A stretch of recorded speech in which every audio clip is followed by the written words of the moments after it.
नमस्कार बहनों। तो आज हम आप लोगों को बताने वाले हैं सामाजिक अंकेक्षण पंजी कैसे बनाना है। सामाजिक अंकेक्षण साल में 2 बार होता है, एक 20 जून को और दूसरा 20 दिसंबर को। तो सामाजिक अंकेक्षण का बैठक जून में होने वाला था, लेकिन लू के कारण इसे स्थगित करते हुए इसे 20 जुलाई को होना है। तो ऐसे में सामाजिक अंकेक्षण पंजी हमारी सभी बहनें बनाती हैं पहले से ही, लेकिन होता क्या है वो सही तरीके से नहीं बना पाती हैं। तो आज हम बताएंगे सामाजिक अंकेक्षण पंजी कैसे बनाना है। तो अब कार्यालय के द्वारा इस तरह का पंजी दिया गया है। अगर नहीं मिला है तो कोई बात नहीं, ये सिर्फ ऊपर में है सामाजिक। इसी तरह से आपको कोई शादी पंजी लेना है, अगर नहीं आपको मिला है कार्यालय से तो, और उस पे सामाजिक अंकेक्षण पंजी लिख देना है। और उसके बाद अब हम चलते हैं इसे तैयार कैसे करेंगे। तो सबसे पहले तो इसे हम प्रमाणित करते हैं कि सारे पेज में हम पेजिंग करते हैं। इस प्रकार से आप देख सकते हैं कि मैंने 1 नंबर लिखी, अगले पेज में मैंने नंबर 2 लिखी है, और उसी प्रकार सारे पेज में हमने पेजिंग कर दी है। तो इस तरह आप भी कर लीजिएगा। और उसके बाद सारे पेज में जब पेजिंग हो जाएगा नंबर, तो फिर लिखना है मेरे द्वारा प्रमाणित किया जाता है कि इस पुस्तिका में जितने भी पृष्ठ लास्ट में संख्या होगा वो यहाँ लिख देना है। फिर आप अपना नाम लिख के सिग्नेचर करके, लेकिन यहाँ आपको एलएस मेम या सीडीपीओ मेम से प्रमाणित कराना है। यहाँ उनका भी सिग्नेचर होना है, तभी आपका पंजी सही माना जाएगा। अब हम चलते हैं किस तरह बनाएंगे। तो जब भी सामाजिक अंकेक्षण होता है तो सबसे पहले उसकी बैठक की सूचना देना होता है। तो एक दिन सूचना देने के लिए हम लोग का निश्चित होता है कि इस दिन सूचना, अगर लेटर नहीं भी आया तो भी कम से कम सोशल ऑडिट के 1 या 2 दिन पहले हम सूचना देते हैं।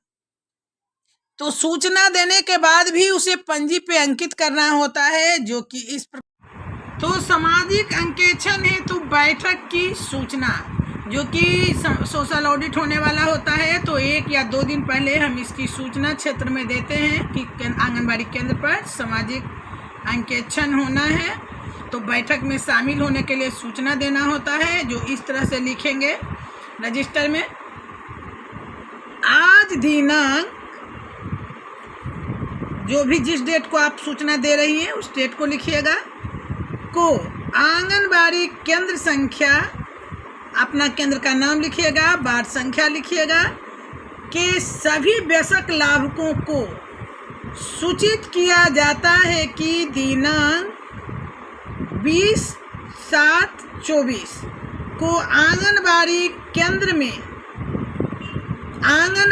केंद्र के क्रियाकलापों एवं कार्यक्रमों के सामाजिक अंकेक्षण हेतु बैठक आयोजित की गई है। ज्ञातव्य है कि राज्य सरकार द्वारा राज्य के सभी आंगनबाड़ी केंद्रों पर सामाजिक अंकेक्षण का कार्य दिनांक 20/6, देखिए ये ध्यान से देखना है, ये जरूर लिखना है, 20/6/24 को किया जाना था, परंतु निदेशालय के पत्रांक 3703 दिनांक 15/6/24 के आलोक में राज्य में अत्यधिक लू का प्रकोप को देखते हुए 20/6/2024 को आयोजित होने वाला सामाजिक अंकेक्षण कार्यक्रम तत्काल प्रभाव से स्थगित किया गया। तत्पश्चात आगामी 20/7/24 को आयोजित किया जाना है, जिसमें आप सभी की उपस्थिति प्रार्थनीय है। तो इस तरह से हमें लिख लेना है सूचना में। और उसके बाद यहाँ जिसको हम सूचना दे रहे हैं उससे साइन करवाना है। तो यहाँ जिसको हम सूचना दिए पहला घर का, किसी भी व्यक्ति से यहाँ साइन करवाते जाना है। इस तरह से हम जिनके यहाँ सूचना दें उनका इस प्रकार यहाँ बाय नंबर क्रमांक लिख लेंगे और उसमें साइन कराते जाएंगे। इस तरह अगर आप पहले पंजी तैयार कर लेना चाहती हैं, क्योंकि उस समय इतने ज़्यादा लोग आ जाते हैं तो उनके सामने पंजी तैयार कीजिएगा या उनसे बात कीजिएगा, तो ये पहले हम लोग तैयार कर लेते हैं, पहले उसके बाद सूचना देने के लिए निकलते हैं। तो इस तरह से लिखने के बाद हम पंजी पे सब जगह साइन करवा लेंगे। अब सोशल ऑडिट जिस दिन होता है उस दिन हम किस तरह से अपना पंजी लिखेंगे, तो चलिए हम बताते हैं। देखिए, साइन यहाँ तक हो जाएगा, उसके बाद हम लोग लिखेंगे बैठक की एक कार्रवाई जो होगी उसकी ये रजिस्टर में हम इस तरह से लिखेंगे। आज दिनांक 20 जुलाई यानी 20/7/2024 को आंगनबाड़ी केंद्र, अपना नाम लिखिएगा, केंद्र संख्या लिखिएगा, वार्ड संख्या लिखिएगा, के कार्यकलापों एवं कार्यक्रमों का सामाजिक अंकेक्षण हेतु बैठक आयोजित की गई, जिसमें सामाजिक अंकेक्षण समिति के अध्यक्ष, सदस्य एवं पोषक क्षेत्र के निम्न वयस्कों ने भाग लिया। अब किन किन लोगों ने भाग लिया? सामाजिक अंकेक्षण के हमारे मेंबर होते हैं, हम उनका पहले लिखते हैं। तो एक तरफ हम नाम लिखेंगे कि उनका नाम क्या है, यहाँ पदनाम होगा, यहाँ हस्ताक्षर होगा। तो चुनाव दिसंबर माह में हुआ था, इसलिए हमारे सदस्य सब जानकारी में होते हैं कि कौन कौन है, लेकिन हम आपको यहाँ इसलिए नहीं लिखे हैं कि आपका अलग होगा, मेरा अलग होगा। तो इस तरह देखिए ध्यान से, अध्यक्ष, सामाजिक अंकेक्षण समिति के अध्यक्ष वार्ड सदस्य होते हैं, तो हम यहाँ पदनाम के पास अध्यक्ष और ब्रैकेट में वार्ड सदस्य, ये अध्यक्ष हैं और वार्ड सदस्य होते हैं, इसलिए मैंने वार्ड सदस्य लिखा। अब आपके यहाँ जो वार्ड सदस्य होंगे उनका नाम आप यहाँ पहले से ही लिख लीजिएगा, उनके आने के बाद यहाँ साइन होगा। दूसरा नंबर में सदस्य जो होते हैं वो पंचायत सचिव होते हैं या विकास मित्र होते हैं।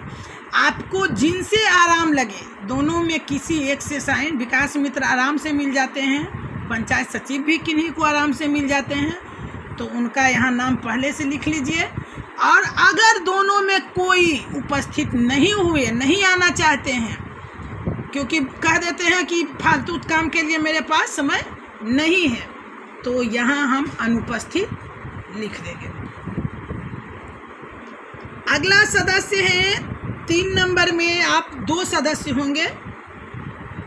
देखिए, योग्य महिला लाभार्थी, सदस्य 1, सदस्य 2, तो यहाँ 2 योग्य महिला लाभार्थी यानी सिग्नेचर वाली को यहाँ साइन करवाना है। और चौथा सदस्य जो हमारी होती हैं वो आशा होती हैं, तो आशा आपके यहाँ जो नाम है पहले से लिख लीजिए, बस यहाँ साइन करवाना है। अगला सदस्य आपकी जीविका, जो भी दिसंबर माह में आपकी थी, अगर वो हैं तो यहाँ सदस्य में, जीविका में उनका साइन करवाइए, यहाँ नाम पहले से लिख के रखिएगा। एक सदस्य शिक्षक होते हैं, जो भी आपके अलग अलग के स्कूल के हैं वो शिक्षक का नाम रहेगा 6 नंबर में। और 7 नंबर में अभिभावक महिला सदस्य होगी। तो महिला जो भी आपकी पहले से सदस्य हैं उनका नाम पहले से लिख लीजिएगा, यहाँ साइन होगा। इस कॉलम को ज़रा ध्यान से देखना है कि ये सदस्य हमेशा इसी तरह का लिखाएगा। तो हम आगे चलते हैं। अब देखिए 8 नंबर में, एक महिला सदस्य थी और एक सदस्य जो है पुरुष सदस्य हैं, तो यहाँ पदनाम में हमने लिख दिया पुरुष सदस्य, सेकंड अभिभावक जो है, तो फिर उनका हम पहले से यहाँ नाम लिखेंगे और उनका हस्ताक्षर करवा लेंगे। 8वां में किशोरी होती है, एक किशोरी, वैसे अभी कुछ दिन पहले किशोरी वाला योजना चला था सबला, तो यहाँ हम जो भी किशोरी को यहाँ थी पहले से, या इसे चेंज भी कर सकते हैं, क्योंकि किशोरी बहुत ऐसी है, मान लिया नाम है, उसका शादी हो गया या नहीं रहती हैं, आप कहीं पढ़ने बाहर चली गई हैं, तो यहाँ हम पहले से नाम लिख लेंगे और जो भी किशोरी होगी उनका साइन करा लेंगे। अब देखिए अगला नंबर 9 में अनुसूचित महिला सदस्य और एक अनुसूचित जाति से पुरुष सदस्य होना अनिवार्य है। अब जिनके क्षेत्र में अनुसूचित जाति नहीं है उनकी तो कोई बात नहीं, वो अपने एलएस मैम से पूछ लेंगी कि यहाँ किनका नाम रहना उचित है। तो हो सकता है कोई महिला सदस्य सिर्फ हो और पुरुष सदस्य। और अगला नंबर 10 में पिछड़ा महिला सदस्य और पिछड़ा पुरुष सदस्य। 11 नंबर में महिला पर्यवेक्षिका और 12 नंबर में सेविका यानी संयोजक। सेविका यहाँ सामाजिक अंकेक्षण समिति में संयोजक होती है और वार्ड सदस्य अध्यक्ष होते हैं। अब इनके बाद जो उपस्थित सदस्य हुई उसके बाद हमें एक बार पुनः अध्यक्ष का हस्ताक्षर और संयोजक का हस्ताक्षर, उसके बाद जो अन्य लाभुक उपस्थित हुए वयस्क उन सारे का सिग्नेचर यहाँ कराते जाना है। लेकिन आप पंजी पहले से तैयार कर रही हैं इसलिए ध्यान रखना है कि इतना के बाद हम कम से कम 2 पेज छोड़ देंगे, क्योंकि पूरे वार्ड का मीटिंग है तो कम से कम 50 सदस्य भी तो ज़रूर उपस्थित होंगे। तो हम यहाँ 2 पेज छोड़ देते हैं, उसके बाद हम लिख लेते हैं, क्योंकि उस समय लिखना हड़बड़ाहट में बहुत मुश्किल होता है, इसलिए हम पंजी पहले से तैयार कर लेंगे, बस सिग्नेचर होना बाकी रहेगा। तो देखिए अब जो है हम लिखेंगे 2 पेज छोड़ने के बाद। सर्वप्रथम आंगनबाड़ी सेविका सह संयोजक के द्वारा सामाजिक अंकेक्षण प्रक्रिया 2014, सामाजिक अंकेक्षण प्रक्रिया 2014 में शुरू हुई थी की नियमावली पढ़कर सुनाया गया।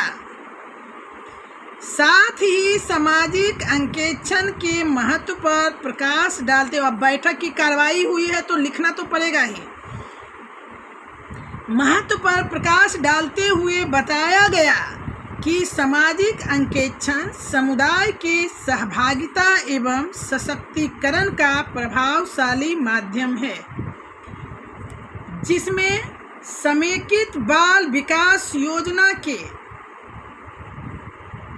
तहत आंगनबाड़ी केंद्रों के कार्यकलापों एवं कार्यक्रमों को सुचारू रूप से संचालित करने हेतु कार्यों का पर्यवेक्षण एवं प्रबोधन किया जा सकता है तथा समुदाय का सहयोग प्राप्त कर सेवा की कमियों एवं समस्याओं का समीक्षात्मक विचार विमर्श कर उसका समाधान एवं निराकरण किया जा सकता है।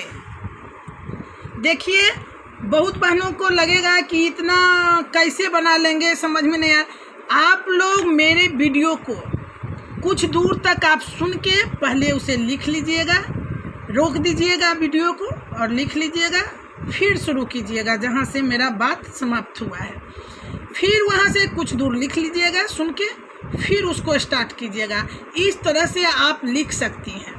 अगर आपको दिक्कत हो रहा है तो अपने बच्चे को जो पढ़ लिख रहे हैं या फिर अभिभावक को भी कह सकते हैं। कुछ तो हमारी बहनें खुद से बना लेती हैं, लेकिन बहुत को दिक्कत होता है तो लगेगा इस वीडियो को देख के कैसे बनाएं, तो वही काम करना है आपको। रोक रोक के आप कुछ दूर सुने, फिर आपको लग रहा है कि नहीं मेरे द्वारा ये सुनने के बावजूद नहीं समझ में आ रहा है, तो थोड़ा सा 2 लाइन मैं बोल रही हूँ उसको सुन लेना है।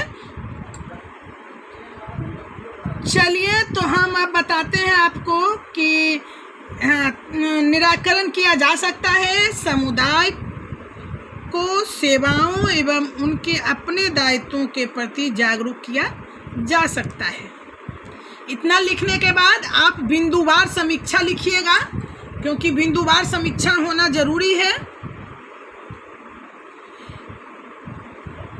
तो बिंदुवार समीक्षा आप कैसे में क्या लिखना है? आंगनबाड़ी केंद्र का संचालन, बैठक में उपस्थिति पंजी प्रस्तुत कर आंगनबाड़ी सेविका द्वारा बताया गया कि अभी केंद्र के संचालन का समय जो अभी है वर्तमान में मैंने इसलिए नहीं लिखा, अभी 7 से 10 है, लेकिन मैंने इसलिए नहीं लिखी कि जुलाई तक जो अलग हो जाए, तो यहाँ आपको उसी समय जो भी संचालन का टाइम है लिखना है।